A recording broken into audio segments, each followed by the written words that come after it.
he'd said specifically, well, they came in, they, kind of marched in like they owned the place, and Uh-huh. Carlton Smith came out and say, "Hey, everybody, everything's fine. Just stay in your offices. Just everything's gonna be cool here. We're just, take a break, sit down, whatever. Well, I'll be out in a little bit. Everything's gonna be Yep. fine." So the door closes, guys all going away, but one guy stays out manning the telephone at the desk where the secretary is. Apparently, he took the phone off the hook and just said, "Everything's gonna be fine. Just don't touch the telephone. Everything's gonna be all right." So he stood there watching her, and then when the meet, like 10, 15 Yeah. minutes, everybody left. He said, "Thanks for your time." The guy tells the secretary, "Thanks for your time," whatever he said, and "See ya, bye," and they left, and whatever they had to say was said, but it was, from what I understand, pretty tense and unusual for sure. You heard that there. That is local Drewry's brewery aficionado Wes Weaver talking about a strange visit to the brewery by some well-dressed and well-connected men. More of that later, but first, thank you for listening to another episode of Round the Bend Now and Then. My name is Matt Emery, and I'm a local history nerd. My main mission in this podcast, as well as other Round the Bend material, is to create engaging content that shares how intertwined the South Bend and Mishawaka area's past is to our present.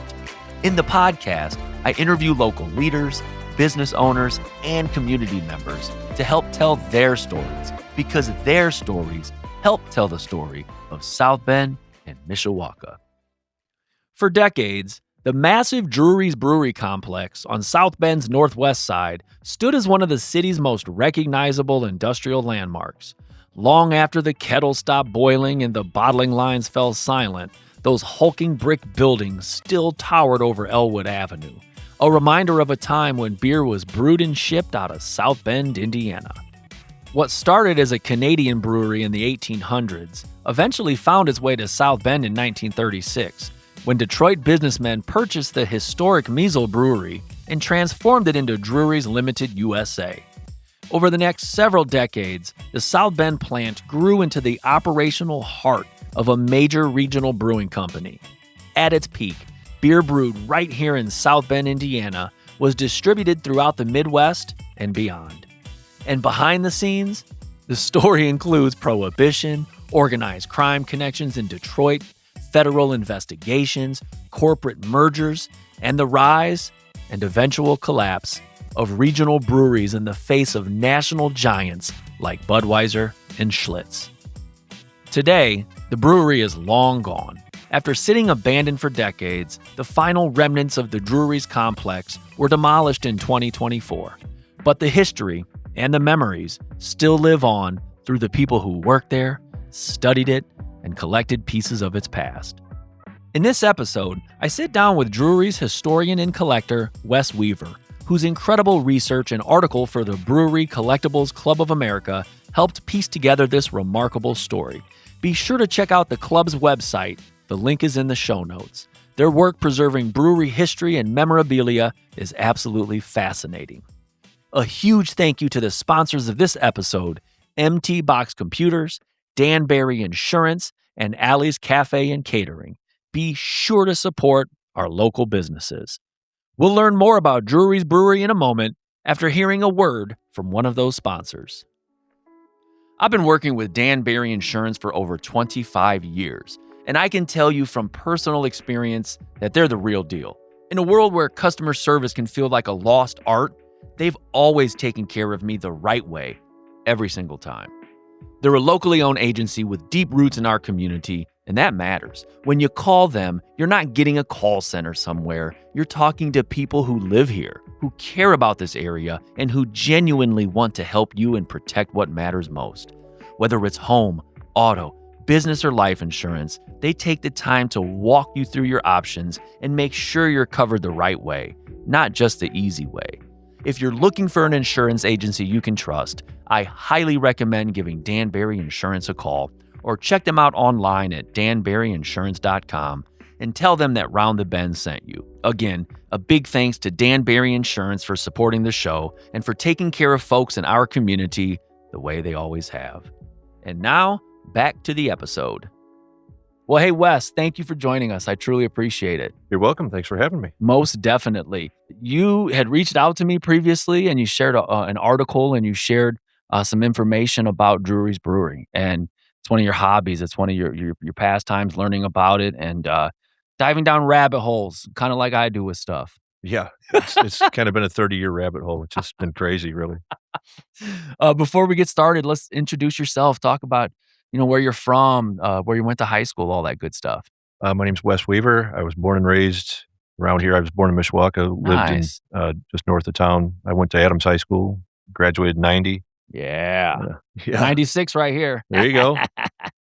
Yeah, um, yeah, just kinda normal, grew up here, like I say, born and raised, worked Mhm. here, just been around all my life pretty much, Nice. and, just I don't know, always had a, interest in South Bend history, Nice, nice. You said you love learning about local history. What was it about Drewry's that specifically kinda started you down that rabbit hole? Uh, I ever since I was a kid, I collected beer cans and Uh-huh. and some beer signs, uh, kind of played around with it.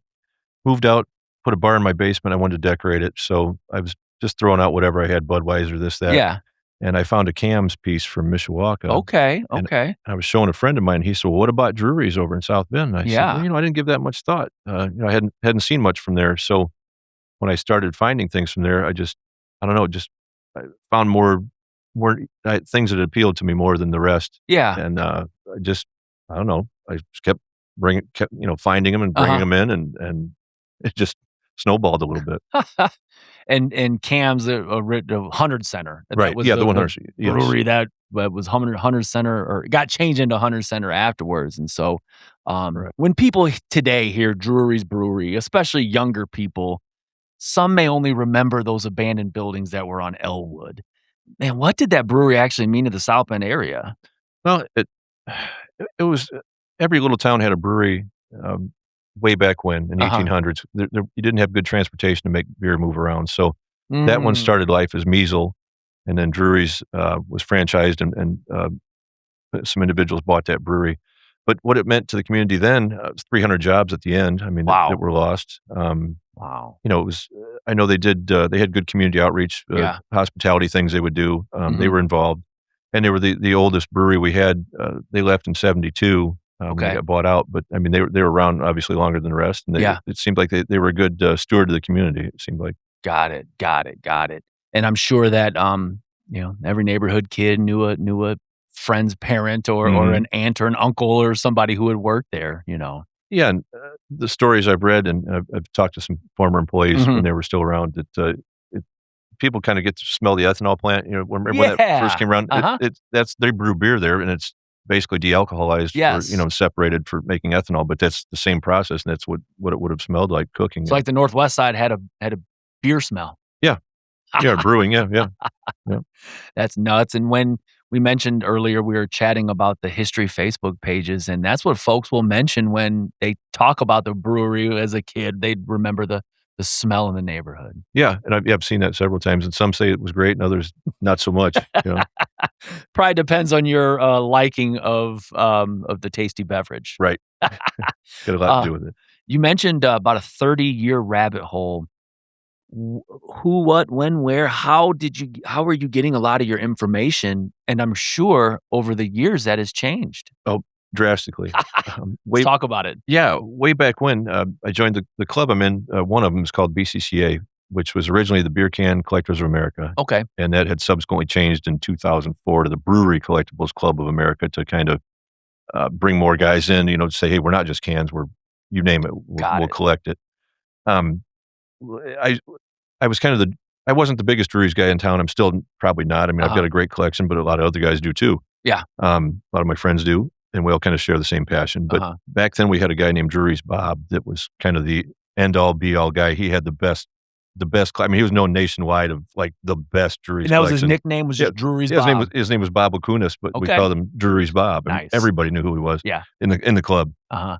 But, a guy from New York that was a copywriter for our club wanted to do a story on Drewry's, and he reached out to Bob, and Bob, well, God love him, didn't he had the best collection ever, but he didn't really know the history of the of Okay. the of the brand, and so they called our chapter president at the time. I was vice president, Dave was president, and Dave said, "Hey, I got a call from this guy, he wants to talk about Drewry's," Mhm. Bob said he didn't have all the info you did, maybe you ought to talk to him. I said, "Okay." So I gave him the info I had, and he said, "Well, can you find me more info? You're in Mhm. South Bend, do some digging." I said, "Sure." So I did. I went to the library. This is back when they had microfiche, Yeah. and I'm digging through that, and Google was so new at the time Uh-huh. that when I went to the librarian to ask for help, she said, "Hey, we just got this new search engine. Check it out. It's called Google." And I was Wow. like, "Okay, cool." Wow. I mean, it Yeah. was like brand new. Uh-huh. And even then, it was limited to. It's not like it is now. We live in Correct. such a luxury times. You can just punch in one keyword and bam, the whole world's at your feet. Mhm. So I really had to do some digging. And the original article came out in 2002, Okay. and it had some holes in it compared to what I've got now. Mhm. And I always, ever since then, I'd find some new information. I think, oh, I wish I had that 5 years ago or 10 Yeah. years ago, whenever it was. So finally, after 20 plus years, Mhm. I've got this arsenal of information. I thought, okay, I'm going to kind of redo this. So Yes. I talked to one of our guys at the club that does the bi-monthly magazine we've got and said, hey, I'd kind of like to tweak this thing. And he said, Uh-huh. go for it, have it ready by summer, or actually May 1st, and it'll come out this summer. So Cool. I did. And finally, And that's and I read the article and I learned a lot. It was very informative and it presented in a way that lets the reader know how Drewry's got to South Bend, Indiana. And now a brief word from one of our sponsors. I want to take a moment to thank one of my favorite local spots, Alley's Cafe. I've been going to Alley's for about 25 years now, and it's one of those places that just feels like home. Back when my boys were younger, we'd head over there for breakfast, grab a table, and just enjoy being there. And honestly, not much has changed. Same great people, same welcoming atmosphere. They've been a part of the River Park neighborhood for 26 years, and that tells you everything that you need to know. Locally owned, family run, and built on relationships. You walk in and you're not just a customer, you're a part of the place. And it's not just a cafe either. They do incredible catering, whether it's a family event, a work gathering, or something special that you're planning. If you go, and you really should, do yourself a favor. Get the breakfast burrito. That's my go-to, and it never disappoints. Thank you again, Alley's, for supporting the show. I'm so truly appreciative. Folks in the area have probably heard of the word measle. It's a weirdly spelled word. It's Muessel. I started my career in education teaching at Muessel Elementary School, and I had no clue that the big hulking building that was near Muessel Elementary School that had a big D on the top was Drewry's Brewery. I had no clue that originally was Muessel Brewery. So that site goes back to like the 1800s. yes, Can you talk a little bit about just the roots of brewing in South Bend's Northwest side? Christopher Measle started the brewery after he came here from Bavaria. He ran it up to his death in 1894, Uh-huh. and his sons and grandsons took it over from there. And it ran up until Prohibition, at, Ooh, at, yeah. at which time it fully closed. Uh-huh. From what I understand, they tried to play around with soft drinks a little bit, and it just didn't Okay. take off. So unlike other breweries like Cam's had a full line of Yeah. soft drinks. Yep. Stroh's made malt extract. I mean, Pabst got into Yeah. dairy with cheese. I mean, everybody got into something. Uh-huh. Stroh's also did ice cream. It was really interesting with them. Wow. But Measle just mothballed it. They just kind of hit It pause, huh? yeah, really, That's pretty crazy. much, and never it was harder for him to come back out of it, I Of think. course. You had the building that had set derelict for I mean, I'm sure they kept up on it, but still, it Yeah. was, like a house that doesn't get lived in, it starts falling Uh-huh. apart. But when they came back, guns blazing, I guess, they did some improvements right away Uh-huh. and had things ready to go, but sadly, the only Measle left was uh, one of the daughters had married one of the gentlemen that was running the Okay. brewery, and another one of the Measles sat on the board of directors. They really didn't have any Measle family that was actively hands-on in the brewing industry, Got it. and their management really reflected that, and they Got it. didn't take off.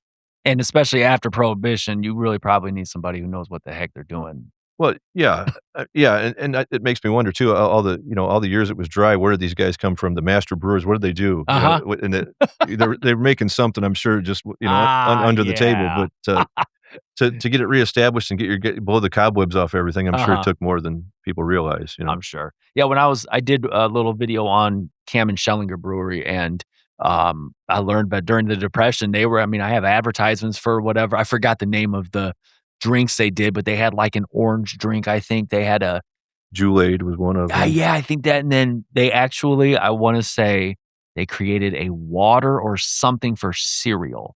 I have an advertisement.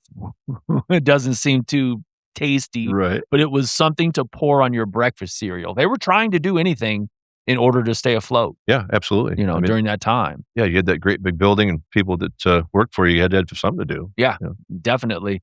Well, let's talk about when Drewry comes to South Bend and your article. Once folks read it, you do go into great detail about kind of how it worked out. And it did start with the Muessel lineage or the Muessel, what, Well, Miesel had the plant, of course, and, they fell in hard times. They were gonna right. file for reorganization. I mean, they did file for Okay. reorganization, I should say. Uh-huh.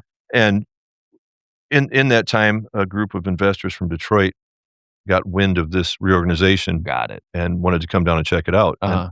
two two key figures in that already they had Pfeiffer Brewing and they had Zoller in, Iowa. So they were, I guess, looking for a third. So they came to South Bend, found the plant, talked to the people they needed to talk to, and decided to help Miesel reorganize Okay. into what we now know as Drewry's. Uh-huh. But the Drewry's name was actually obtained by those fellows from another guy in Chicago named Okay. Theodore Roshnek. Uh-huh. Roshek. I wish I knew how to pronounce it for sure, but it's Rosenak. Mhm. He ended up with the franchise rights from Canada, Okay. authorized through the Drewry's Limited Uh-huh. to produce it started out with ginger ale Okay. because it was still Prohibition. But the idea was bring the ginger ale production down here, have that licensed, and then once they could see the writing on the wall, Yeah. Prohibition was gonna end. Yep. And then they would go into brewing, and Okay. the, Drewry's folks up north wanted to get their own breweries, Uh-huh. and it never came to fruition to get one. So Mhm. what they ended up with was contract brew, and they used Sterling in Evansville, and then ultimately Kiley in, Marion, Indiana. Okay. So it was still made in Indiana, but Uh-huh. just not yet South Bend. All right. So this, this Theodore Rosenek fella Mhm. had the whole rights to everything, and that was how it really started. There's stories all over the net about how, E.L. Drewry, who had the plant up north Uh-huh. originally, he canoed down here and fell in love with the town and bought the plant and all this. I keep reading these things. I'm like, "No, I don't You think don't think that's true? that's not really Little right." legend. It's yeah, Yeah. it sounds great, but it's Yeah. not really what happened.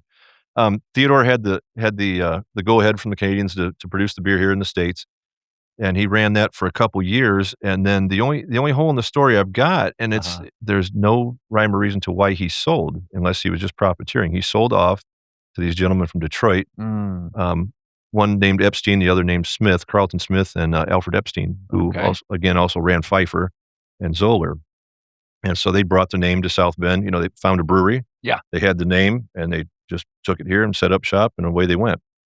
So this gentleman I knew that worked at the plant named Julius de Mhm. Megd, he was, he got in the plant after the war, when he came home from the service and worked there till they closed, Uh-huh. and he had some wonderful stories. Uh-huh. I'd had him over to my house a couple of times. I've been to his house a couple of times, and I, Cool. wrote down stuff and talked to him over the years, and he told me that, he knew for a fact, according to him, that, when Miesel was making beer when this transaction took place, and basically just one day all the labels changed, and so, okay, now we're making Drewry's, and there was still beer in the vat, still beer in the tanks, it just kept getting in bottles with different names on it. It was the So same beer. so you don't think that the whole, recipe changed too much when No. Muessel changed over to Drewry's? Right, exactly, and I read something online about, "Oh, they found the original recipe for this, that," and I'm thinking, okay, maybe," but I'm skeptical, but, I got a um kick out of that when I read that in your article. That was funny. yeah. Yeah, I like that, and he said the same thing about they had beer and ale. They had, Drewry's ale and Drewry's beer. If you would contract brew with them, which they did tons of contract Okay. brew, it was Drewry's beer. They Mhm. didn't change anything. Oh, okay. So just the label changed, the beer didn't, Yeah. just the way it went. And he swore up, "Nice. Are you sure?" He said, "Oh, yeah, it's what it was." I said, He was "Okay." confident. Oh, yeah, very. That's He funny. he did a lot with the plant. He ran their sign shop. He worked in advertising. He even wore the Mountie costume in, the parades. Okay. And I asked him, "Why'd they pick you?" He said, "Well, because it fit me, it didn't fit anybody else." A Okay. little convenience, a Yeah. little, Just and he wore horn-rimmed glasses, which were, popular at the Yeah, time. they were, yeah. And, he said a lot of times he'd have to take them off for photographs and that, and he couldn't see real well. But I did see subsequent newspaper ads, or not ads, but articles from the Mhm. 50s or 40s or whatever, and there he was, but he had his glasses That's on. cool. Yeah, that's Yeah. neat, and when you Yeah. go down those rabbit holes researching, you find everyday people sometimes in these old South Bend Tribune articles. Mhm. You'll find Joe Schmo lives at this address who is also an employee here, and he's doing this. Like, you find, like, everyday stories. So that's neat that you ran across Julius in there. That's Yeah, cool. I was kinda tickled to see it. It is funny, some of the old articles, like, newspapers.com is one I leaned on pretty hard to fill Absolutely. in some of the holes, but Yep. they'll say, they'll have an article and say, "Oh, here's Julius DeMeg, he works at Drewry's, Uh-huh. here's his address." It gives their home address in a lot of these things, and it's 100% they put home addresses in and I was there, like, "Why and did they do yes, that?" yes, they all the time. I mean, they It would literally, like, "Joe Smith of 1330 Longfellow, do, do, do, do, do." Yeah, Yeah. they would put that in there. Well, Yeah. it kinda helped with some of the things 'cause, some of the leadership at the plant, like, Rudy Moritz was one of the, head guys there after Carlton Smith kind of, bounced around from being president to the CEO. Uh-huh. Um, it gives their address, so I go to Google now, where'd they live? That was their house? Yep. Okay, cool, and it's just neat to see where all these guys were from or, these Definitely. are heads of industry where Is they lived at. Are their house still even there? I Yeah. mean, sometimes it's and as our neighborhoods evolve and as how everything changes, I always try to think of what it was like in that moment in time, like when that person maybe lived there, worked there, whatever. And so, it's just and that's the that to me is the positive of technology is the newspaper.com is where we can learn stuff about that. We're not spending hours fishing through microfilm and microfish, Mhm. fish and Right. goodness. And now, a brief word from one of our sponsors. Your business relies on technology, but technology needs protection. Our managed IT and cybersecurity services act like your own in-house security team, monitoring and defending your systems 24/7. We just don't fix problems, we prevent them. Local service, real experts, real security. Call MT Box Computers today at 574-277-2775 or head to their website to learn more, www.mtboxcomputers.com. A link to the website is in this episode's show notes. Thank you, MT Box Computers, for all of your support of our content. I'm so very appreciative and glad to spread the good word about your work. And now, back to the episode. Drewry's, it grew into a pretty big powerhouse around here, right?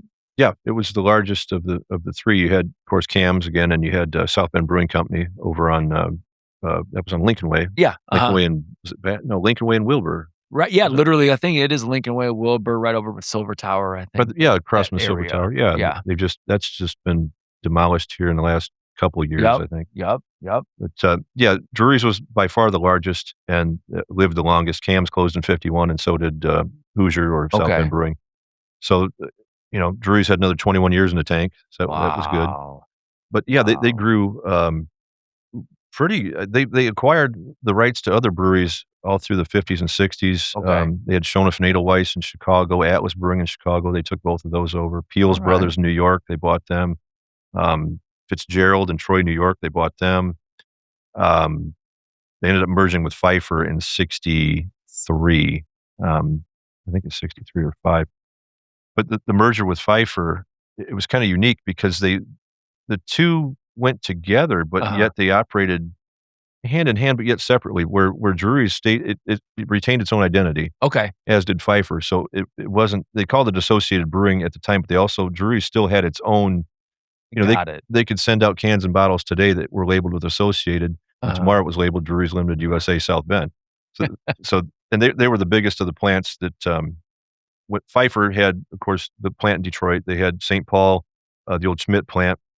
They ended up obtaining Sterling and Evansville and then came together with Drewry's, and Drewry's had all the eastern plants out in New York Uh-huh. and, further east. So when Drewry's ultimately was sold, to Heilemann, Associated sold what they called their Western Division, which you read that and think, "Well, what's the Western Division?" Well, Mhm. Drewry's had all these plants out east. Associated kept them, and the eastern plants, I should say, and they sold, St. Paul, Evansville, and South Bend to Heilemann. And unfortunately, when it was gonna be announced to close, Heilemann, when they bought them, had already said, "We're only gonna keep 2 of these plants, maybe just 1." Okay. So they kinda knew. Um, Sadly, they announced Drewry's closing August 15th of '72. Okay. So I mean, it's terrible. Nobody should ever lose their jobs. It's horrible. Right. Right. But I've read all these stories about, oh, they closed right at Christmas and all these families Uh-huh. are working. That's not really true either. Um, it still sucks. I mean, of course, we'd have loved to kept this plant here. Of I'd have loved to course. seen what it turned into, in Yeah. this day and age. But um, you know, people had much like Studebaker, they had the job agency come in and try and help them find jobs in other Mhm. places. And I know Joe Spybrook, our former sheriff's father, worked there, Okay. and he ended up going to work for St. Joe County driving a truck after he drove a beer truck. Got it. And I've got his uniforms from when he worked there. Oh, So that's neat. yeah, In they're your pretty. collection? Yeah, Yeah. yeah. I wear them once in a while, or the shirt once in a while. But What you'd mentioned they were over in the 50s, 60s acquiring different companies, combining with different other breweries and stuff. Like, what ultimately led to the Drewry's demise in the early 70s? they call it. It depends. It's called the beer wars, more or less. Okay. It was national competition. Alright. You had Budweiser, Schlitz was huge. Budweiser and Schlitz went back and forth as number 1 and number 2 for capacity. Okay. You had Pabst in there. Miller was coming up. Okay. Falstaff was hanging around number 4. Carling was around number 5. You had these big guys, and they all wanted to get bigger than what they already were. I see. And the smaller guys, much like, Drewry's was snapping up other breweries previous to this, Yes. they were kinda trying to do the same thing, just get bigger and Ah, bigger, yes. but Okay. their budget wasn't what. Wasn't as massive as Yeah, behemoth as like a Anheuser-Busch or something, right? right, Okay. exactly, and, Associated from Detroit, which was Pfeiffer, same thing, they Okay. grabbed, Schmidt and St. Paul, they got Evansville, and oddly enough, with the whole thing with Pfeiffer and the merge with them in '63 it was the same people. Okay. The guys that started Drewry's were also the guys that were running Pfeiffer and Associated, and they put them together under the management of Epstein's son. So Huh. Interwoven. it was like the Shell game, where's it at Yep. today? And it was all the Yep. same guys. Um, Yeah. Corporate strategery or whatever, but, Yeah. Epstein's son ended up with it. But when you there was some controversy with the feds and things that, improprietary bookkeeping and such that went Okay. on. Yep. Um, Yep. what it was, that Carlton Smith and Epstein, it was kind of their personal playhouse, Mhm. really. They were I'd read all over that where even in the court briefings, there was through the federal lawsuits, I've got prints and prints and prints of briefings and appeals and things from the appellate courts, and it goes into great detail of how these guys ran the Yeah. organization, and if the 2 guys weren't in South Bend, they were in Detroit, or if one was in Detroit, the other was in South Bend, or Uh-huh. vice versa. They're always together or at the plants, and they just ran everything. It was their own kind of private party, Yeah. really. It was a publicly traded company, and they were in charge of it, but But like you wrote in the article, they went to court and ended up getting what, after appeal, and they got they walked on found not guilty, appeal. but they were doing some shady stuff, like, as far as with supplies or with, Yeah. equipment, They with what. set up some dummy Yeah. corporations to buy supplies through. So and one of them was Epstein's brother, Okay. whose name was shortened when he came to the country to Epps. So when you Uh-huh. read the article, you say, "Well, there's Epstein and Smith." Well, Epps and Epstein are Same. brothers, Yeah. and Epps had a brewery supply company that Epstein and Smith would buy through. So he would, Mm. of course, buy hops, and rather than sell them, for rather than have, I guess, let me take that back. Rather than have Smith and Epstein buy from Acme Hop Company, Yeah. Epps would buy it from Acme Hop Company, mark it up, sell it to them, and they would split the profits, off Okay. what the difference was. Uh-huh. And the evidence was damning. I mean, it was really damning, and how they walked. I mean, they must have had some really good lawyers, but Probably has some really good yeah, lawyers yeah, the on the payroll. yeah, and the boards of directors at the time, there was statements from them in the papers that said, "Oh, we believe these guys the whole time. Uh-huh. They're not dishonest at all." And I thought, well, if they weren't, how'd they get in this much trouble to begin with? Mhm. But it was pretty shady. Yeah, I thought that was interesting in that article. It was definitely some behind the scenes stuff right there, and also another quite interesting from the article is a little bit of organized crime intrigue in there. Yeah, your article touches on some pretty fascinating connections with Detroit you already mentioned and some possible mob influence. Now maybe you're not saying it is for sure. However, without getting too deep in the woods, like you want to share just a little bit of the story from there about how they had some visitors come and Yeah. Originally, when again, the whole thing was born in Detroit, really. The ownership of Drewry's as we knew it, uh-huh. and from way back when Pfeiffer was bought, and right at Prohibition, a consortium bought it, and it was led by Black Bill Toko and Joe Zarilli, who were the two heads of the Detroit mob. Yep. They called it the Detroit Partnership, Mhm. and it's on paper. It's legitimately they Mhm. legally owned it, Mhm. and much like Capone owned Manhattan and Okay. Accardo owned Fox Deluxe. I take that back. Accardo was he didn't own Fox Deluxe, air quotes. He was one of the figures in their Uh-huh. distribution network. But Yep. there's again that depends on where you read. But Yep. anyway, um, with the two mobsters that owned Pfeiffer, that was again the plant that got the rights and then bought Muessel. These guys got caught brewing beer when they weren't supposed to be, of Yeah. course, and they were forced by the feds to dissolve their ownership of the company. Okay. So they passed their shares down to Epstein, Uh-huh. and then of course Epstein, we know, came in and got Drewry's and got the plant and everything else. Okay. But I'm certain that well, we know they didn't leave the scene because they went into distribution, and they were pushing Pfeiffer beer so hard in Detroit that they Mhm. got called to the carpet for the feds up there too, and there was an investigation, and they'd found that the distributors up there weren't vetting who they were hiring, Okay. and that was a slap on the wrist or whatnot. But it was the mobsters Yeah. again, and I'm quite certain when they sold their shares to Epstein that they didn't just walk away and say, "Oh, Uh-huh. here's our stuff. We'll see you later." Yeah. It was, "Well, here's our stuff on paper. Let's get back to work." Uh-huh. So fast forward to when Drewry's is up and running. Julius was telling me all kinds of everything about what was going on at the plant. What they did this day or this big event or Yeah. what kind of promotions they were having.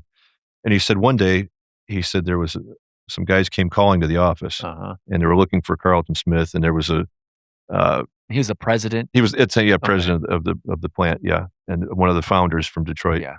And these guys wanted to talk to him really bad, and apparently there was some disturbance Okay. in the office, and he said, "Oh, it was the Purple Gang." He said, "I know it was the Yeah. Purple Gang." He said, there's he apparently had heard that there was some undertones. Okay. They'd heard that Purple Gang was working there. Well, Purple Gang had broken up by then. They were a Uh-huh. Jewish, predominantly Jewish mob organization that worked through Prohibition Okay. and did bootlegging. So he had the mobster part right, just a different Gang. name, a different gang. Folks. Yeah. Yeah. So I'm quite certain it was Toko and Zarelli or their guys. Yeah. And he'd said specifically, well, they came in, they, kind of marched in like they owned the place, and Uh-huh. Carlton Smith came out and say, "Hey, everybody, everything's fine. Just stay in your offices. Just everything's gonna be cool here. We're just take a break, sit down, whatever. Well, I'll be out in a little bit. Everything's gonna be Yep. fine." So the door closes, the guys all go in the way, but one guy stays out manning the telephone at the desk where the secretary is. Apparently, he took the phone off the hook and just said, "Everything's gonna be fine. Just don't touch the telephone. Everything's gonna be all right." So he stood there watching her, and then when the meet like 10, 15 Yeah. minutes, everybody left. He said, "Thanks for your time." The guy tells the secretary, "Thanks for your time," whatever he said, and "See ya, bye," and they left, and whatever they had to say was said, but it was, Yeah.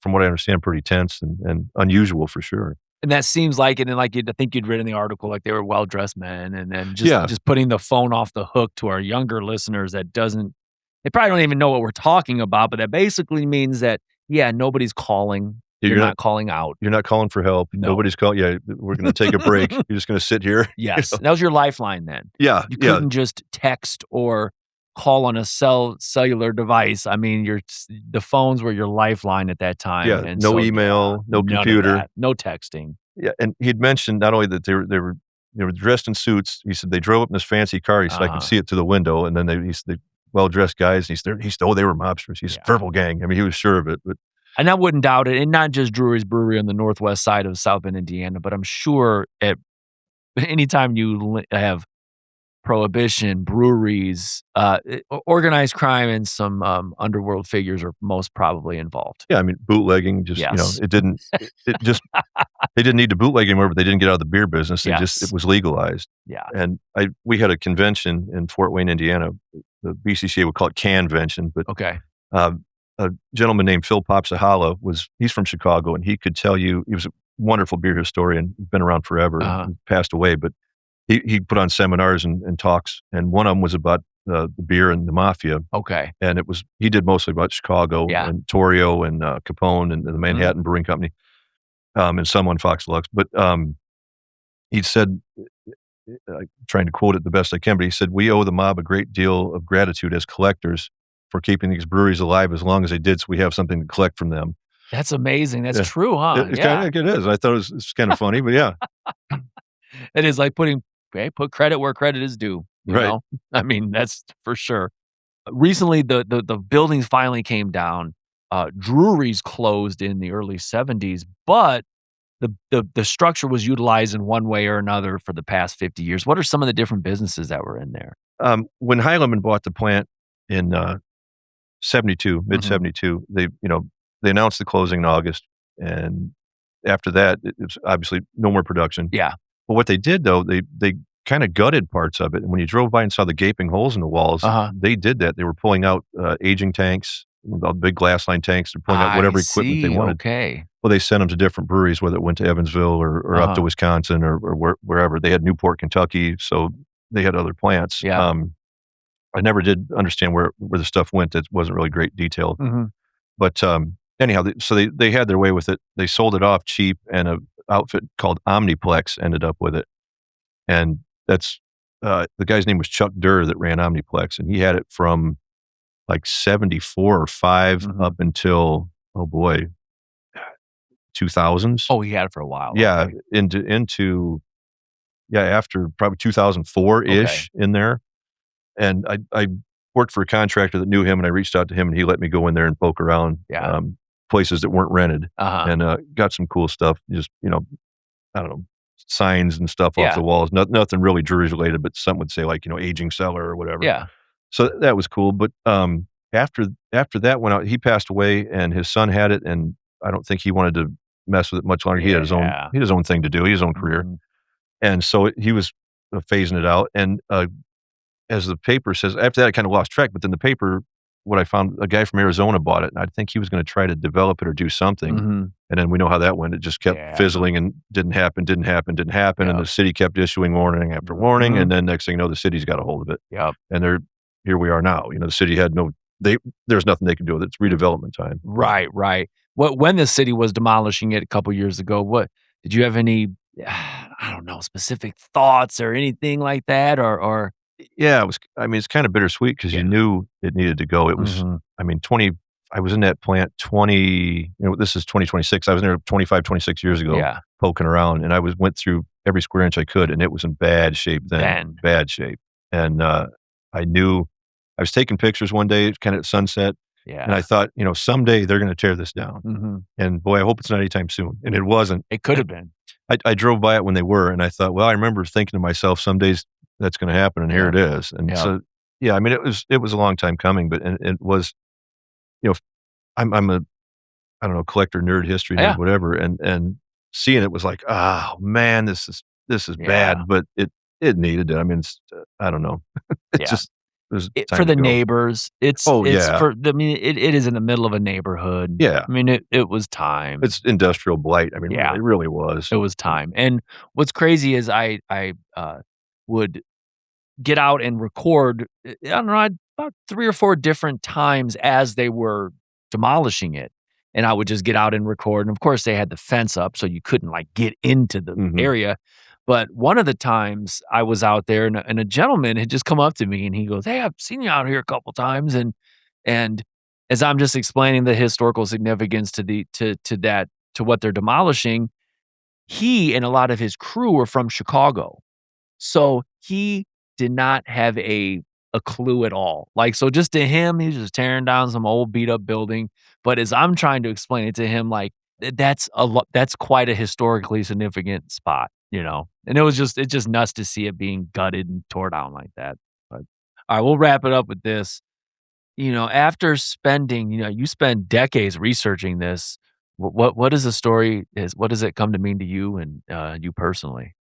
Um, I don't know. It's like raising a child, but not really. You know what I mean? Yeah, It's like I started out not knowing much about this, of and then kinda course. learned as I went, but, you know, it just I don't know, I was fascinated by the brand. Yeah. And being from here, I mean, that's it. If it was Yep. from, you know, Kokomo or something, I probably wouldn't care as much. Exactly. But, being in your backyard, it really meant something to me, and Yes. learning more and more, and I had a lot of aha moments. "Oh, is that how that went?" Or, "That's Uh-huh. what they did there," and I don't know, I would anything little tidbit of information I would find, I'd record it Yep. one way or another or make a copy or whatnot, and I just had it piling up over the years, and I was just so glad that, in 2002, we kinda built the base for the magazine, Mhm. when I did the research for Terry to write it, and just I filled the holes now that, the small details we didn't have Yeah. then, that we couldn't find. We didn't have the Right. newspapers.com, the Google or whatever. And, I don't know, I felt a sense of accomplishment thinking, Of "Well, course. I finally got it," you know? Dang right. And I still wanna add on to it, there's a lot even that 4,000 word thing I wrote, Uh-huh. there's still more I keep thinking, "Oh, I should have included it," but it's getting way deeper in the weeds that, like, most people wouldn't just give a rip about because it's like, well, who cares who actually, was on the board of directors in 1951? Well, I Right, kinda do right. because it changed a little bit, so I would put that in there, but Yeah. so I may do that, add some of the contract brew brands that, when they would buy other plants, they would carry their brands over, Uh-huh. like the gentleman from Chicago you were talking to when they were tearing it down. Yeah. Ironically enough, Drewry's had 2 plants in Chicago, See? and one of them closed in 1970, one of them just before, Uh-huh. and if you ask any old timer from Chicago, they know Drewry's, and they may even say, "Oh, they made that in South Bend too? Really? Uh-huh. Because it was here in Chicago." The Chicago guys knew it as Yep. being from Chicago. And So, I tell you another thing that as you're talking, look at all the people you've met. yeah, yeah. Seriously, T look at all the people that you have met just in your, research and your, uh, quest to find out more about breweries. Look at all the community you've met. I mean, the gentleman who worked there all those years, yeah. Drury Bob, Drewry's Bob, yeah. all the people, like, you've met some it's like a community. It is, and the collector community, with the BCCA and the Hoosier chapter of BCCA in South Bend, there's everybody in that club collects something local, even if Yeah. we've got a friend of mine collects Strohs predominantly, but now he says, "Well, I gotta have some Drewrys because 'cause I'm from Mhm. here," and that's everybody does that. Yeah. And then, yeah, the employees like Julius and there was, there was 2 or 3 other guys. One of them, I can't remember the gentleman's name, he was an executive. He went from Drewry's, he moved with Heilemann up to La Really? Crosse, and then but he came back home once he retired from Yeah. there. He had some good stories about That's cool. the, removal of stuff, or as far as, moving the brands themselves Mhm. and trying to remarket, and when they remarketed Drewry's down here, it just didn't sell 'cause Yeah. it wasn't made here anymore, it just, Yep. left a sour taste in everybody's mouth, so to speak, you Yep. know? Yep. Sounds good. All right. Well, hey, Wes, I appreciate your time. Well, thank you very much. Thanks for having me. I appreciate, you having me share this with you. Thank you for listening to another episode of Round the Bend Now and Then. An extra special thanks to Wes Weaver for reaching out and then meeting and sharing your knowledge about such a significant local business. Join us again next time and learn more about South Bend and Mishawaka's Now and Then.